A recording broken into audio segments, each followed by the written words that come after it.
Hey guys, what's going on? So, real quick, we're going to go over the chart discovery model example and exactly certain situations people go through when it comes to using these methods and making sure they stay clear on a direct path. That's the whole point of the chart method, is to make sure you're going very linear on a specific kind of problem. The big problem a lot of reps have out there is they'll end up branching out, and I know you can't see anything from here, but just go with it for right now. But there's going to be an example like this is a problem, a whole problem number one, this is problem number two, problem number three. And one of these problems is only going to be the source primary problem.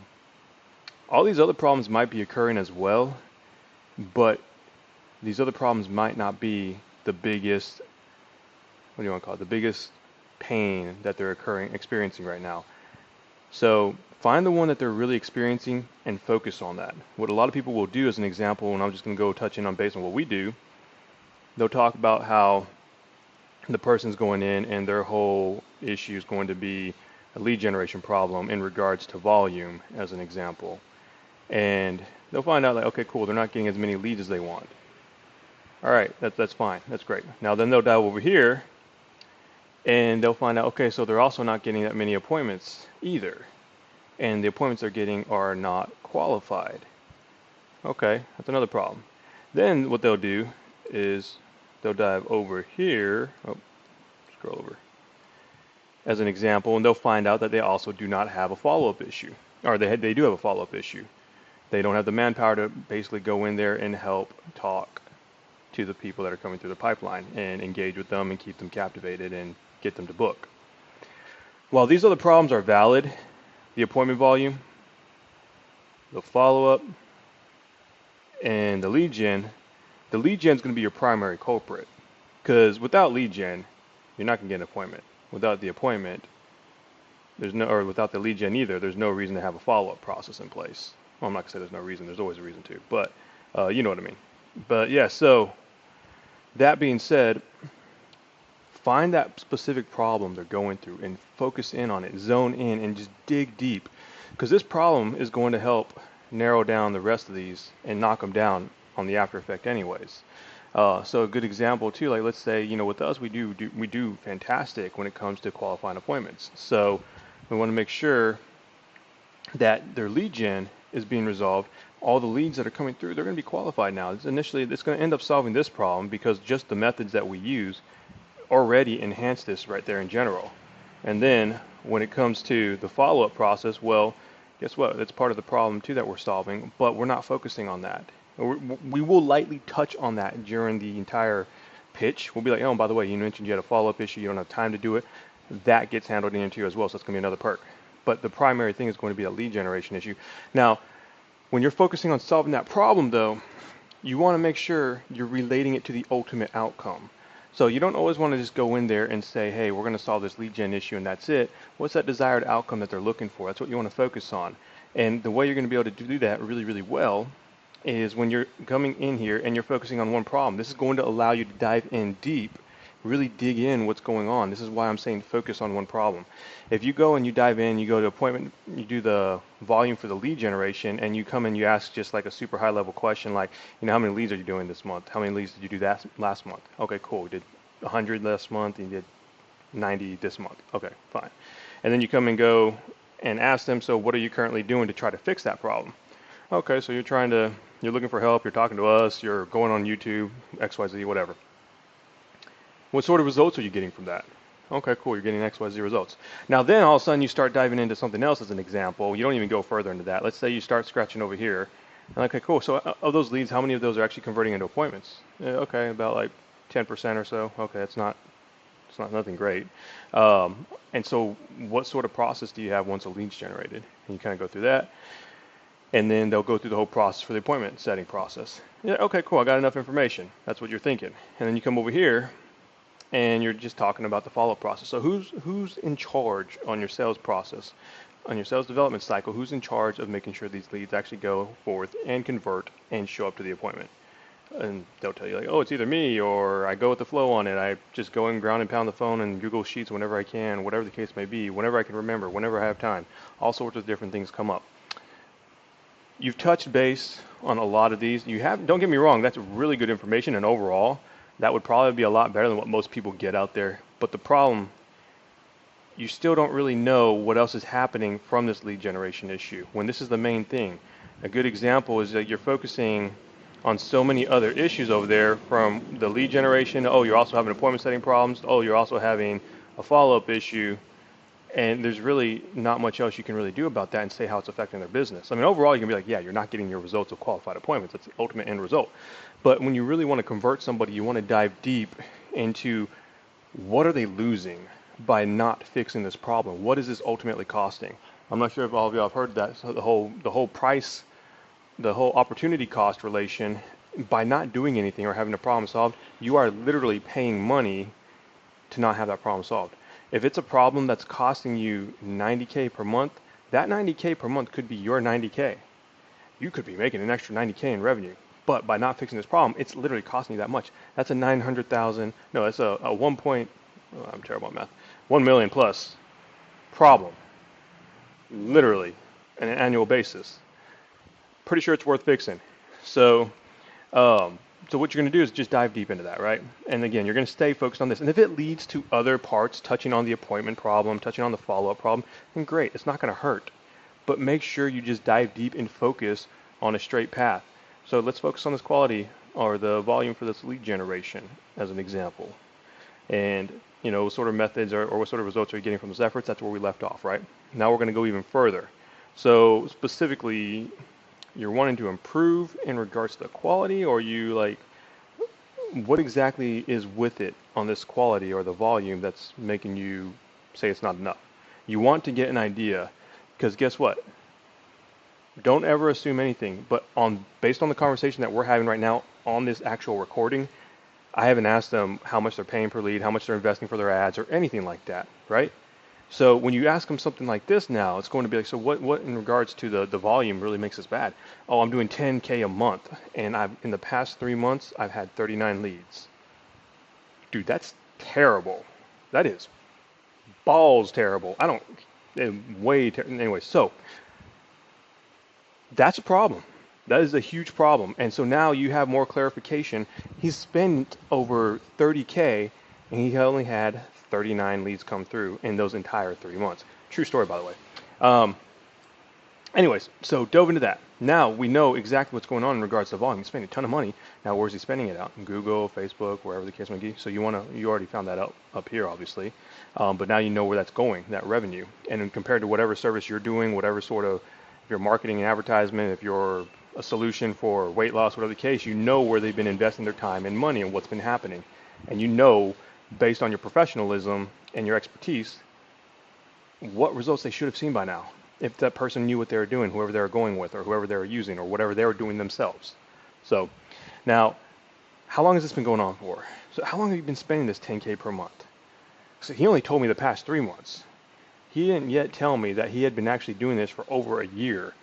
And in the beginning of the year, saw great results, but out of nowhere, things just shifted and pummeled. And he's been trying to fix it ever since. And his sources he was using, they were starting to skyrocket their lead costs, starting to decrease their quality. And 5 months into it, first he saw the decrease in the volume, then he started seeing the decrease in the quality, and then that was just terrible in itself. So that is some key element stuff you're going to really want to know based on your service. So what's going on? What happened during this journey of him doing this whole entire process, right? So the next thing you want to do is dig even deeper. So what have you tried to fix this issue? It's what we're already looking at now. We've already looked at, who are some current, whether they're competitors, whether it's his consultants, whether it's a friend or just himself. You want to find out what he's thinking about doing, okay? And this is diving in on that one single lead generation issue, right? So now, how exactly is this affecting the rest of your business? You're going to go spread apart into that lead generation. You would not get this far if you're branching off onto other problems. I'm not going to say you wouldn't get this far. You might potentially get that far, but you would be focused more on the key elements of how many other problems he has versus just solving that one solution that's going to knock down those other problems. So with that, you're going to find that out. And this is only going to be found out because you're focused so much on digging deep on that one specific problem. Spending 10K a month on leads, how's that affecting your business? It's like, he's not growing. He's not seeing a return. He's not feeding his sales team. He lost 10, or not lost 10. He had 10 sales reps and lost 6. You know, that's not good. So that's exactly how it's affecting his business. And why does he want to fix this now? Exactly. Like, of all the times you've been doing this for a year, why now? Like, what changed in this entire year when you're spending 10K a month? I know in the first couple months you're doing great, and then you said by month 5 things were just going downhill. Like, why didn't you fix it then? What makes it so important now? You want to think about that and ask them, get them to clarify, and get them to tell you, because you want to help somebody that wants to be helped. If he's cool with spending 10K a month and burning it, to me that wouldn't show any sort of need. But don't ever assume. So you want to ask these questions. Now, and then obviously the decision maker and things like that. This should always be covered no matter how many times you branch out into this, and then the urgency should always be covered regardless of how many areas you branch out into. It's just those key relevant questions that you should know answers to. So again, the whole process of the chart is to make sure you focus on one problem. It will touch on other problems out here. Like I said, there's the volume for leads, the volume for appointments, and then even the follow-up issue, which is manpower. So, you will touch on these key elements. It's just a matter of which one do you want to focus on. What's the whole source problem? And to kind of clarify even further, let's say they're actually having a follow-up issue. Like, let's say they get they're having a problem with the quality of leads for sure, but the biggest problem is they have 2,000 leads coming in every month. Their front desk staff is tied answering phone calls for those leads coming through, as well as the whatever service they're doing, right? So kind of key elements. Front desk staff does a follow-up. I'm sure a lot of you who are in marketing have heard this before, especially in medical facilities. They do the follow-ups, they do the appointment booking, they do the whole shebang, but they also handle the facility itself and management in the in-person route. They're pretty tied almost the majority of the day handling the personal businesses of the in-person stuff. So very little time is usually used to that follow-up, and nor is it a priority, they just don't have time to make it a priority, nor that opportunity. So let's just go ahead and say this. Let's say, theoretically speaking, this facility, their staff is doing that follow-up. They think they have a low-quality appointment, or low-quality leads coming through. But they also understand and realize that their staff is being overwhelmed. So what are you going to want to do with that? Which one do you want to focus on? If you can, and this is where you really get your expertise, and this is how you are an actual consultant. You're not a sales rep, you're a consultant. And this is how you come in here, and you're using your professional expertise to diagnose what's going on. And okay, cool, look, you might have a quality in leads that's being an issue, but in reality, how do we really know? You have 2,000 leads coming through. You're saying that you can't convert these into appointments, and that they have no interest, is what you're saying initially. But you're having 2,000 leads. What are the chances of all 2,000 of those leads not being a viable candidate? Or even half of them, not half, or even like a third of them. Half of them's pretty extreme on that part, but like a third of them, what's to say that? I'm sure there's a third of them that are probably really good. And the quality of lead might not be an issue. And again, this is when you're using your expert advice, and that's when you go and you say, if you have somebody 100% dedicated to the actual responses, the actual engagement of those leads, you might figure out the lead quality might be great.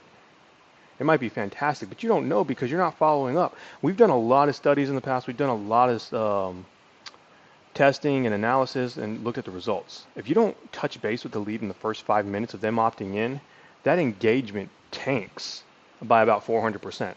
That intent drops with that engagement.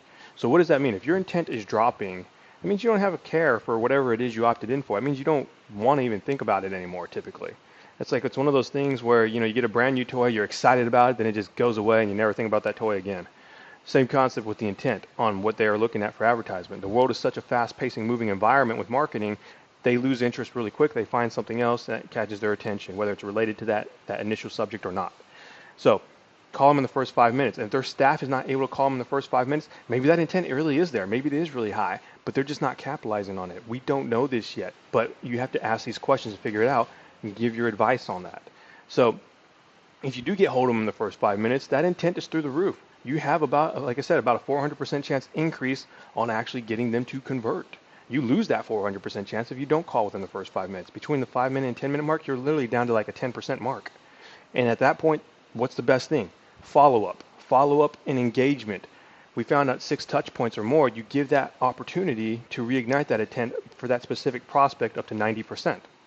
If you're doing that and you give them a call, and we've proven this with a lot of clients that came on board, they come on and like they tell us straight up, like, yeah, I didn't really have any desire to actually book a demo or anything, but by the 6th or 7th one, I was just like, I'm gonna give it a shot. I'm gonna try it out, see what's up, and go check out the call, see what they have to offer, and boom, have a good consultant on the other side, seal the deal, you're ready to rock and roll.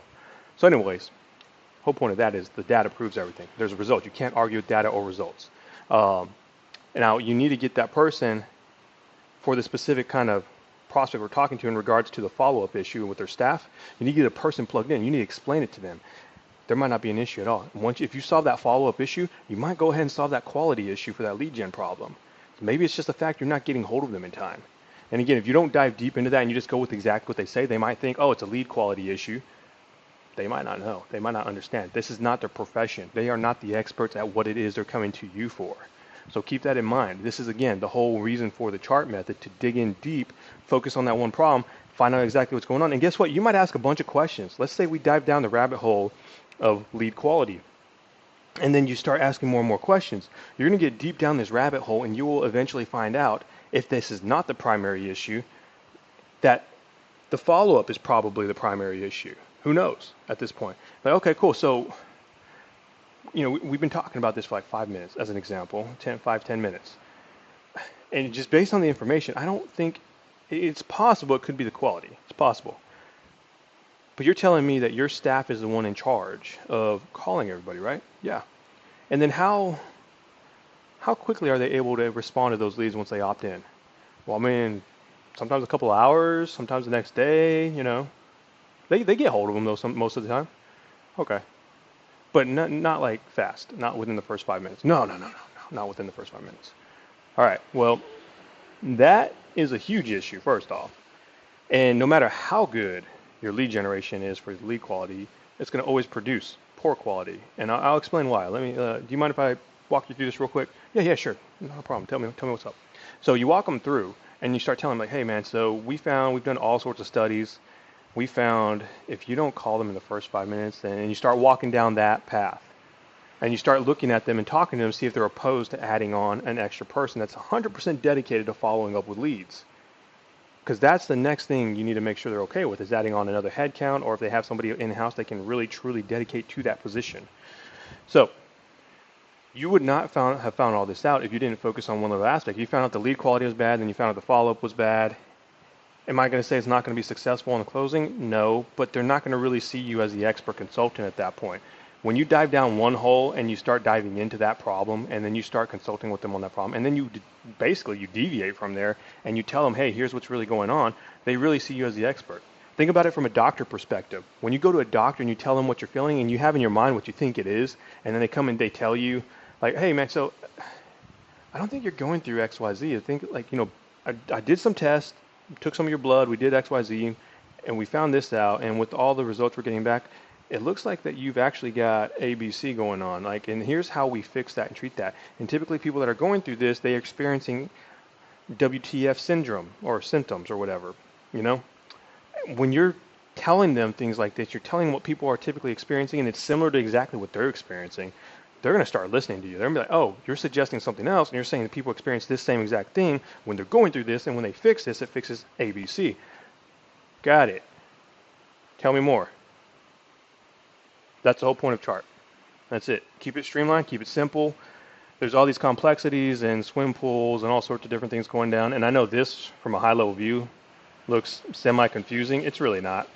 All you're doing is finding one problem, diving down the rabbit hole. As you can see right here, when it came, I have this little arrow as an example. We found out here that this problem ended up being too much volume to handle. They didn't really have an appointment issue going on in regards to the appointment volume. And so what ended up happening is they just didn't have enough manpower to manage that volume, which is what created a lot of no-shows because nobody could responsibly follow up. And so we deviated towards this path, which would have been the same concept for the lead generation quality, finding out that, oh, it's not the lead generation quality. They do 2,000 a month and they just can't even touch them within the first day or two usually. So, okay, this might potentially be a follow-up issue then. So basically that's pretty much how that narrows down. Hopefully this was helpful, guys. I know it's a 20-minute video. If you like it, give it a thumbs up. If you're watching on YouTube or Facebook or wherever you're watching it, like it, share it. If you found it useful, let me know. I'm glad to make more stuff like this. We'll talk soon.